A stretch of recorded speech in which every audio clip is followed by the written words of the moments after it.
This is a true life story. It begins like a scene out of a horror film, except this time it's all too real. September 10, 2025, Charlotte, North Carolina. A summer night. The streets buzzing quietly with life as the city's light rail hums along its tracks. Ordinary passengers step aboard, never knowing that within minutes, tragedy will turn the train into the setting of one of the most disturbing crimes in recent memory. Welcome to True Crime Tapes, where we bring you the most gripping, mysterious, and heart-stopping stories from the world of true crime. If you're fascinated by the unknown and want to uncover the secrets that the world tries to hide, you're in the right place. Don't forget to hit that subscribe button and turn on notifications so you never miss a chilling story. And for those of you already part of our community, welcome back. We're glad to have you with us. Drop a comment below to share your thoughts and theories, because we love hearing from you. True Crime Tapes. The truth is always stranger than fiction. The Lennox Blue Line cuts through Charlotte like a steel artery, carrying thousands of commuters daily between the city center and its sprawling suburbs. On most nights, it's a routine journey. Workers heading home after long shifts, students returning from campus, families making their way to dinner reservations. The train cars filled with the quiet hum of conversation, the soft glow of smartphone screens, the rhythmic clacking of wheels on track. But on this particular evening, something sinister was brewing in the humid North Carolina air. Something that would transform an ordinary public transit ride into a nightmare that would haunt a city, divide a nation, and expose the catastrophic failures of systems designed to protect the innocent. Her name was Irina Zarutska, 23 years old, a young woman who had already escaped one nightmare, the Russian invasion of Ukraine, only to walk into another she could never have imagined. Born in a country torn apart by war, she had witnessed destruction that most Americans could never fathom. Artillery shells raining down on civilian neighborhoods. Families torn apart by violence. Children crying in bomb shelters. The constant fear of not knowing if tomorrow would come. But Irina was a survivor. She had made the difficult decision to leave everything behind, her homeland, her language, her culture, to seek refuge in America. The land of opportunity. The place where dreams come true. Where hard work is rewarded and safety is a given, not a luxury. She had come to Charlotte searching for peace, for opportunity, for a future. This vibrant southern city, with its gleaming banking towers and tree-lined neighborhoods, seemed like the perfect place to rebuild her life. She found work at a local pizza shop, where her bright smile and infectious enthusiasm quickly made her a favorite among customers and co-workers alike. Her colleagues would later remember her as someone who lit up every room she entered.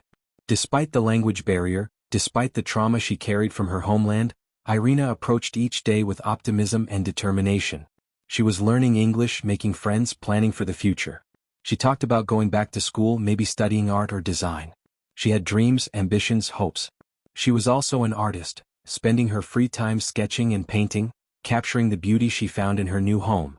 Her apartment walls were covered with her work, vibrant landscapes of Charlotte's skyline, delicate portraits of the people she'd met, abstract pieces that seemed to process the complex emotions of starting over in a foreign land.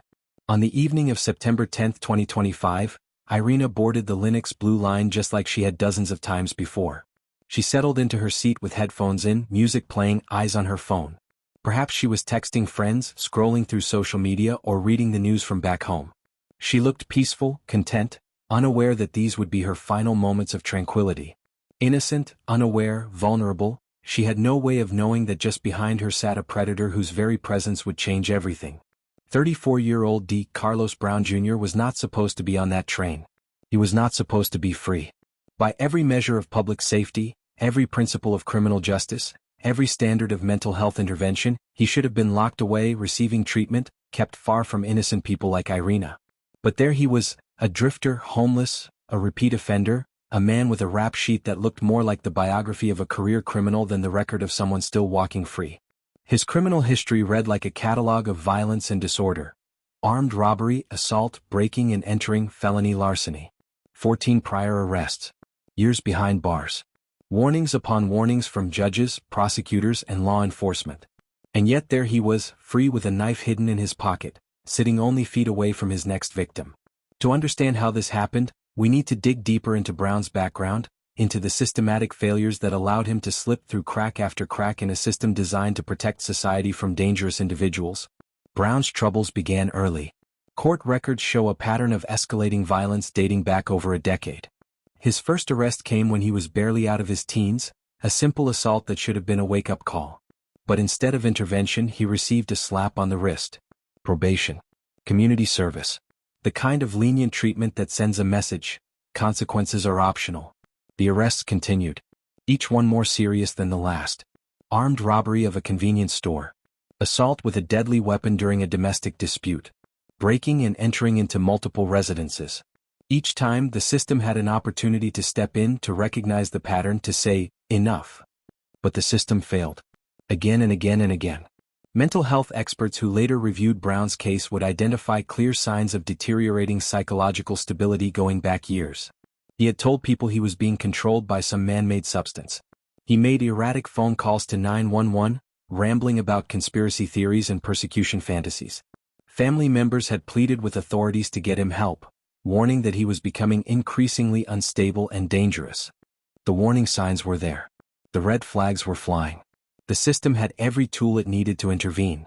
But bureaucracy, budget constraints, overcrowded courts, and a criminal justice system more focused on processing cases than protecting people created a perfect storm of negligence. Brown fell through every safety net, slipped past every checkpoint, evaded every mechanism designed to keep dangerous individuals off the streets. Earlier in 2025, a judge had actually ordered a competency evaluation for Brown. It was a rare moment of judicial responsibility, a recognition that this man needed psychiatric assessment before being released back into the community. The evaluation could have led to treatment, to medication, to supervised housing, to the kind of intervention that might have prevented what was about to happen. But the evaluation never happened. Court clerks claim they sent the paperwork. Mental health officials say they never received it. The hospital says they weren't notified. Everyone pointed fingers. Everyone blamed someone else. And while bureaucrats shuffled papers and passed the buck, D. Carlos Brown Jr. walked free. In January 2025, just months before the attack, Brown appeared before Judge Teresa Stokes for yet another offense. Here was another opportunity, another chance to recognize the pattern, to see the danger, to act. Brown's attorney, overworked and underpaid, requested release without bond. The prosecutor, juggling hundreds of cases, didn't object strongly enough. And Judge Stokes, perhaps influenced by overcrowding in the county jail, perhaps swayed by arguments about rehabilitation over incarceration, made the decision that would seal Irina's fate. She released him without bond. No ankle monitor. No supervised housing. No requirement to check in with probation. No mental health treatment mandate. Nothing. A man with 14 prior arrests, a history of violence, obvious signs of mental instability, was simply set free to wander the streets of Charlotte. That decision is now under heavy scrutiny. Legal experts are questioning whether Judge Stokes followed proper protocol. Advocacy groups are demanding accountability. And whispers of conflict of interest swirl around the case, though specific allegations remain unproven. What we do know is this: the system had multiple opportunities to prevent what happened on that train. And the system failed every single time. The surveillance footage from that night, edited by officials but still horrifying in what it suggests, tells the story in stark, silent frames. The timestamp shows 9:47 p.m. as passengers board at the 7th Street station.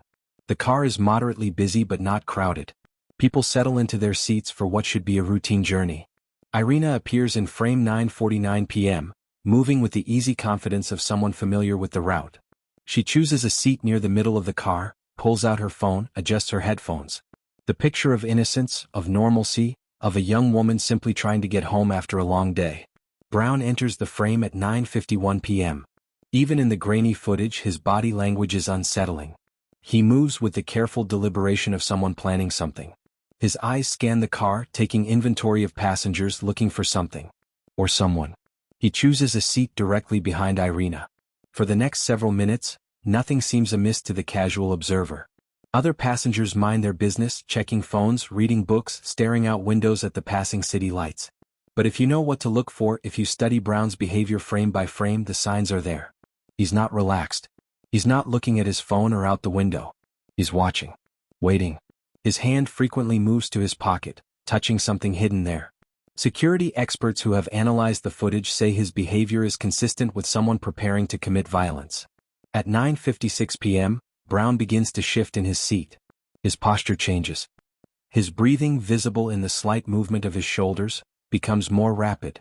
Whatever internal switch had been building toward violence was about to flip. And then at 9:57 p.m. chaos erupted. The footage shows Brown lunging forward without warning, his arm moving in a stabbing motion multiple times.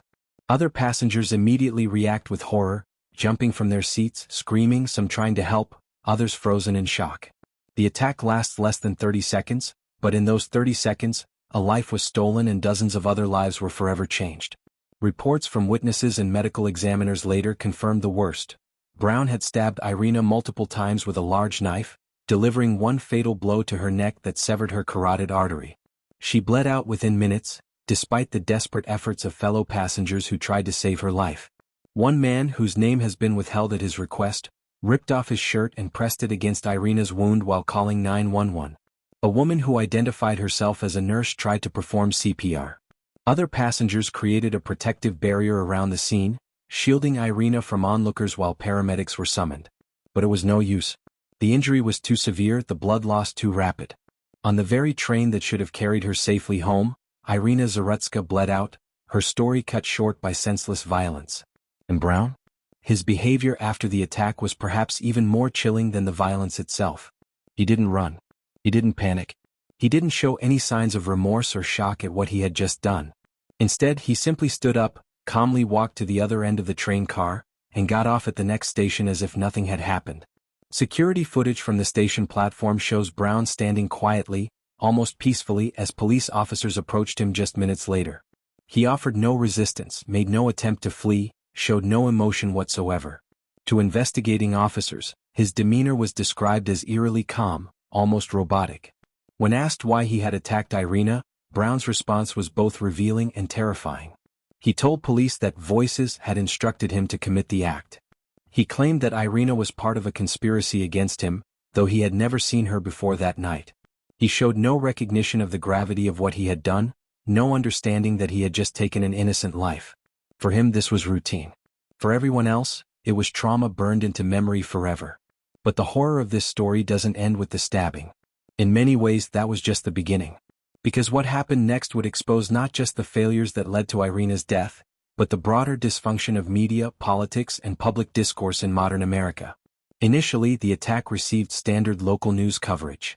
Charlotte's WSOC-TV reported the basic facts. The Charlotte Observer ran a brief article. Local radio stations mentioned it during their news updates. It seemed destined to become another tragic but forgotten local crime story. But when the Charlotte Area Transit System made the decision to release edited surveillance footage on September 5, everything changed. The video, sanitized but still shocking, went viral within hours. Millions of people watched as the attack unfolded in silent, grainy footage. Millions gasped at the sudden violence. And millions began to ask the same haunting questions. How was this man free? How did the system fail so catastrophically? And perhaps most controversially, why weren't more people talking about this? Because as the shock wave spread across social media, something strange happened. National coverage didn't follow. While local outlets continued to report developments in the case, the major television networks remained largely silent. CNN, MSNBC, Fox News, none of them led with the story. The New York Times buried a brief wire service report on page A17. The Washington Post didn't cover it at all initially. For many Americans, particularly those on social media, this silence felt deliberate, intentional, suspicious. The victim was a young white woman. The attacker was a black man with an extensive criminal record. In an era where every crime, every tragedy, every incident gets filtered through the lens of race and politics, the optics were complicated. And that complication, many argued, led to a media blackout. Conservative commentators were the first to pounce on what they saw as a deliberate cover-up. They pointed to other recent crimes that had received wall-to-wall national coverage and asked why this case was different. They noted that if the racial dynamics had been reversed, if a white man had randomly attacked a black woman on public transit, it would have dominated news cycles for weeks. The criticism reached a crescendo when Elon Musk, never one to shy away from controversy, posted a single word on his X platform: zero. Zero coverage. Zero outrage. Zero justice. In that single word, the world's richest man transformed a local tragedy into a national conversation about crime, race, media bias, and the selective outrage of American politics. Within hours, his post had been viewed millions of times, shared by thousands of accounts, and sparked a political firestorm that would burn for weeks. Republican leaders across the country piled on.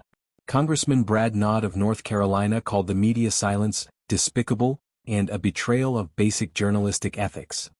Congressman Mark Harris, who represents the district where the attack occurred, held a press conference railing against soft-on-crime policies that had allowed Brown to remain free despite his extensive criminal record. Local candidate Edwin B. Peacock, running for Charlotte City Council, made a show of riding the blue line at night and posting videos on social media about how unsafe it felt. He demanded immediate implementation of tougher transit security measures, including metal detectors at every station and armed security guards on every train. The controversy reached the highest levels of government when former President Donald Trump, always quick to capitalize on crime stories that fit his political narrative, called the attack horrible and vowed to learn more about this case and the failures that allowed it to happen. Trump advisor Stephen Miller went further, posting a lengthy statement on social media accusing Charlotte officials of deliberately hiding the truth about urban crime rates. This is what happens when liberal prosecutors and judges prioritize the rights of criminals over the safety of innocent citizens, Miller wrote. American cities are collapsing under the weight of crime and corruption, and cases like this prove it. Transportation Secretary Sean Duffy, a Trump appointee, joined the criticism by questioning the safety protocols of public transit systems nationwide. If a known violent criminal can board a train without even paying a fare and attack innocent passengers, what does that say about our commitment to public safety? Duffy asked during a press conference. The political pile-on continued for days. Conservative media personalities made the case a centerpiece of their programming. Talk radio hosts devoted entire shows to discussing the media cover-up. Social media influencers with millions of followers posted thread after thread detailing Brown's criminal history and questioning why he had been released. But not everyone was fanning the flames of outrage. In fact, the response from Charlotte's leadership was notably different, and that difference would become its own source of controversy. Charlotte Mayor Vi Lee, instead of amplifying the outrage or calling for immediate systemic changes, took a more measured approach. In a carefully worded statement released 3 days after the footage went viral, Lee thanked the media outlets that chose not to sensationalize this tragic incident out of respect for the victim's family and the ongoing investigation. To her supporters, Lee's response demonstrated compassion and leadership. She was protecting a grieving family from having their loved one's death turned into a political football. She was prioritizing dignity over clicks, humanity over hashtags. But to her critics, Lee's statement was proof of something much darker. Deliberate censorship designed to minimize a story that didn't fit the preferred political narrative. Despicable, wrote one conservative commentator. How can you solve a crisis if you refuse to let the public see it? How can you honor the victim by erasing her story from public view? The criticism of Lee was particularly pointed because she had taken very different approaches to other recent tragedies. When a white police officer in Charlotte had used excessive force against a black suspect earlier that year, Lee had been quick to call press conferences, demand investigations and promise reforms. Her critics noted the contrast and accused her of applying different standards based on the racial dynamics of each incident. The controversy exploded beyond traditional media when Wikipedia became a battlefield. A page created for Irina's murder was nominated for deletion almost immediately after being posted, with moderators citing poor grammar and lack of reliable sources as reasons for removal. For the internet, this was proof of something darker than journalistic discretion. This was active censorship, a coordinated effort to memory hole an inconvenient story. Screenshots of deleted Reddit threads began circulating on Twitter. Users reported that posts about the case were being removed from various social media platforms. Comment sections were locked or disabled on news articles. The hashtag Justice for Irina was allegedly being shadow banned or suppressed. "They don't want you to see this," became a rallying cry across social media platforms. And in that digital storm, Irina's murder became more than a crime. It became a conspiracy, a cover-up, a symbol of everything wrong with modern media and politics. But while politicians and pundits turned Irina's death into a weapon for their various causes, her friends, family and community were simply trying to grieve. At the pizza shop where she worked, her co-workers created a memorial wall covered with photos, drawings and messages from customers who remembered her bright smile. The manager, who had hired Irina despite the language barrier because he was impressed by her work ethic and positive attitude, struggled to hold back tears when describing what she meant to the workplace. "She was like sunshine," he said in a local television interview. "Every day, no matter what happened, she came in with this smile that could light up the whole place." She was learning English so fast, making friends with everyone. She had so many plans, so many dreams. Her art teacher at the community college where she was taking night classes remembered Irina as exceptionally talented and motivated. She would stay after class to practice, asking questions about technique, about how to capture light and shadow. She said art helped her process everything she had been through, all the trauma from her homeland. It was like watching someone heal through creativity. Neighbors in her apartment complex described a young woman who went out of her way to help others, despite her own challenges. She would help elderly residents carry groceries, shovel snow in winter, water plants when people were away. She was learning to drive and would often offer rides to people who didn't have transportation. She was everything good about immigration, said one neighbor who asked not to be named. Someone who came here grateful for the opportunity, worked hard, contributed to the community, made everyone around her better. And now she's gone because our system failed to keep dangerous people off the streets. But in the media circus surrounding her death, Irina's humanity was often lost. Her name became a hashtag. Her story became a political talking point. Her death became ammunition in culture war battles she never signed up to fight. She became the face of debates about crime and punishment, about media bias, about immigration policy, about mental health funding, about public transit safety. She became a symbol wielded by politicians, pundits, and platforms, each using her tragedy to advance their own agendas. The deeper investigators looked into how this tragedy was allowed to happen, the more outrageous the failures became. Brown's criminal record wasn't just long, it was a chronicle of systematic negligence by every institution tasked with public safety. Court records revealed that Brown had been diagnosed with paranoid schizophrenia years earlier, but had repeatedly refused medication and treatment.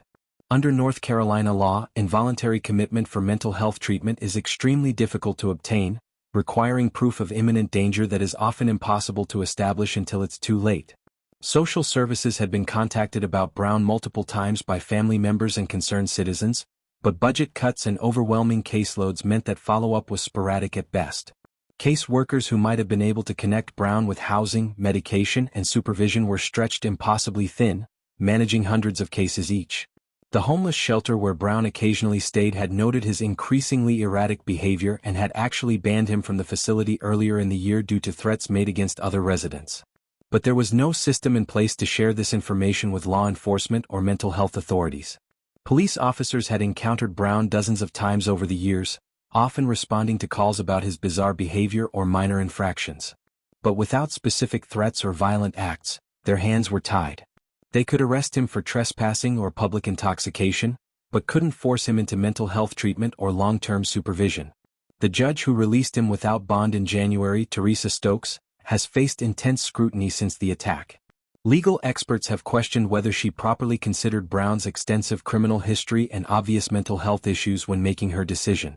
Judge Stokes, who declined requests for interviews, had been appointed to the bench just 2 years earlier after a career as a defense attorney specializing in mental health cases. Some critics suggest her background made her overly sympathetic to defendants with psychiatric issues, while others argue that she was simply following standard practices in an overcrowded criminal justice system. What's not in dispute is that Brown's release was part of a broader pattern in Charlotte and cities across America. Jails overcrowded beyond capacity. Mental health facilities closing due to budget cuts. Social services overwhelmed and understaffed. A criminal justice system more focused on processing cases quickly than on assessing actual public safety risks. And in that perfect storm of institutional failure, dangerous individuals like D. Carlos Brown Jr. slip through every crack, evade every safety net, and end up free to prey on innocent people like Irina Zarutska. But perhaps the most maddening failure of all was discovered after the attack. Brown hadn't even paid his fare to board the train that night. Transit officials admitted during a press conference that Brown had simply walked onto the Blue Line without purchasing a ticket or passing through any security checkpoint. Fare enforcement on Charlotte's light rail system was essentially non-existent, with random inspections occurring less than once per week on average. The system meant to ensure basic order and safety had holes wide enough for killers to walk through unchallenged. In the aftermath of the attack, promises were made. Transit authorities announced plans for stricter fare enforcement, including turnstiles at every station and increased security presence on trains. City officials promised better coordination between mental health services and law enforcement. The district attorney's office vowed to review policies on pretrial release for defendants with extensive criminal histories. But for Irina, those promises came too late. And for many observers, they felt hollow, the kind of reactive measures that follow every tragedy but never prevent the next one. This is why the case refuses to die down, why it continues to generate controversy and debate months after the attack. Because it isn't just about one man with a knife committing one act of senseless violence. It's about a cascade of systematic failures at every level of society. It's about a mental health system gutted by decades of budget cuts and neglect. It's about a criminal justice system more concerned with clearing dockets than protecting citizens.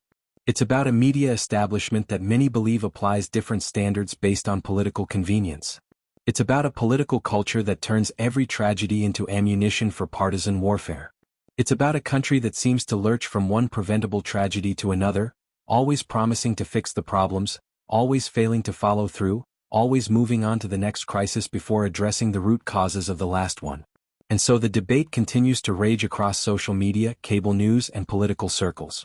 Was the initial silence from national media intentional? Was it bias? Was it fear? Was it politics? Or was it simply the kind of editorial judgment that happens every day in newsrooms across the country? Conservatives insist it was deliberate, a coordinated effort to bury a story that didn't fit the preferred narrative about crime, race, and urban policy. They point to other incidents that received extensive coverage and ask why this case was different. They argue that if the racial dynamics had been reversed, the story would have dominated headlines for weeks. Progressives push back, arguing that the case is being cynically exploited by political opportunists looking to score points in an election year. They note that local media covered the story extensively and that not every crime, however tragic, rises to the level of national news. They accuse conservatives of weaponizing Irina's death for their own political purposes.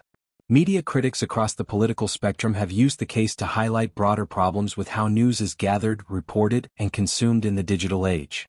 Some argue that the initial lack of national coverage proves that newsrooms are driven more by ideology than by genuine news judgment. Others contend that the viral spread of the story on social media demonstrates how public attention is increasingly divorced from traditional journalistic standards. But beyond all the political posturing and media criticism lies a simpler, more haunting truth. A young woman is dead.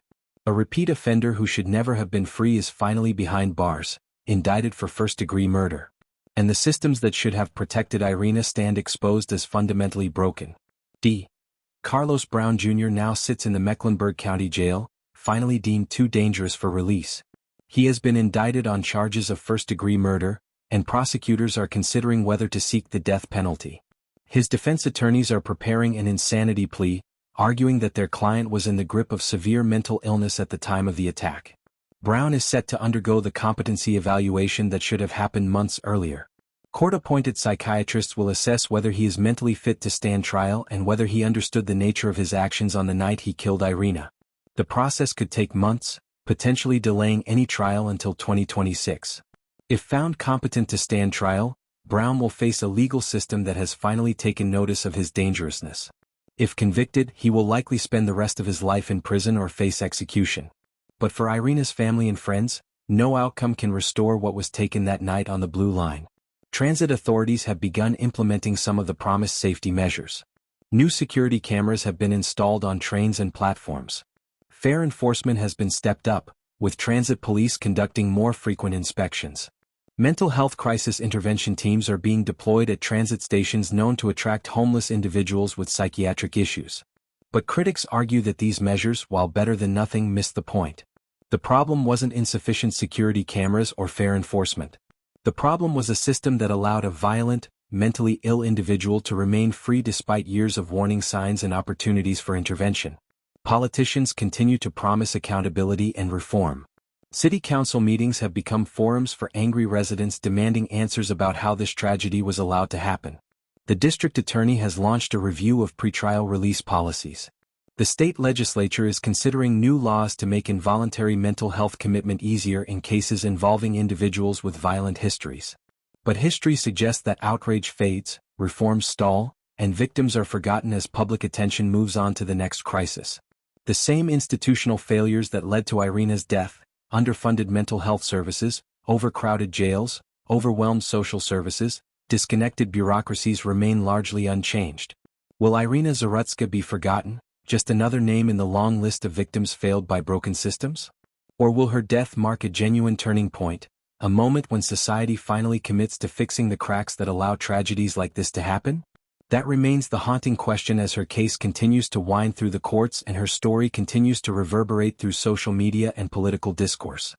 And as the surveillance footage continues to circulate, as the hashtags rise and fall, as debates rage on cable news and in comment sections, one image remains seared into the collective consciousness. Irina Zarutska sitting quietly on that train with headphones in her ears, scrolling through her phone, living her life, just minutes before it was stolen by senseless violence. That image haunts Charlotte. It haunts America. It should haunt us all. Because until the cracks in the system are truly closed, until justice is not just promised but consistently delivered, until public safety is not just discussed but genuinely prioritized, there will be another Irina, another name, another family destroyed by preventable tragedy. The broken systems that failed Irina, the courts that released dangerous criminals, the mental health apparatus that couldn't reach those who needed help most, the transit authority that couldn't secure its own vehicles, the media that applied inconsistent standards, the politicians who prioritized rhetoric over reform, all of these failures remain largely unaddressed. And so the question will echo again and again until real change comes. How many times must the system fail before it learns? How many innocent lives must be lost before society commits to genuine reform rather than empty promises? Irina Zarutska came to America seeking safety and opportunity. She found work, friendship, and hope in Charlotte. She should have found protection from the systems designed to keep citizens safe. Instead, she found a cascade of failures that cost her everything. Her death demands more than thoughts and prayers, more than temporary outrage, more than political posturing. It demands fundamental change in how society deals with mental illness, criminal justice, public safety, and the basic obligation to protect the innocent from those who would do them harm. The system failed Irina Zarutska, but her story must not die with her.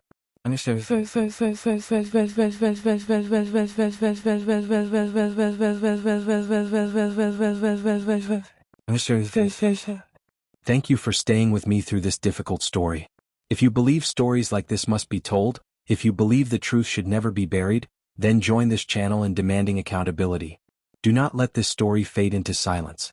Hit the subscribe button, become part of this community, and help shine a light on the stories the world tries to ignore. This is World Uncovered, and together we will uncover the truth others leave in the dark. Subscribe to World Uncovered, share this video, ring the bell, and never miss the stories that matter most. Your voice, your attention, your willingness to see what others look away from, that is what keeps these stories alive. Subscribe now to World Uncovered.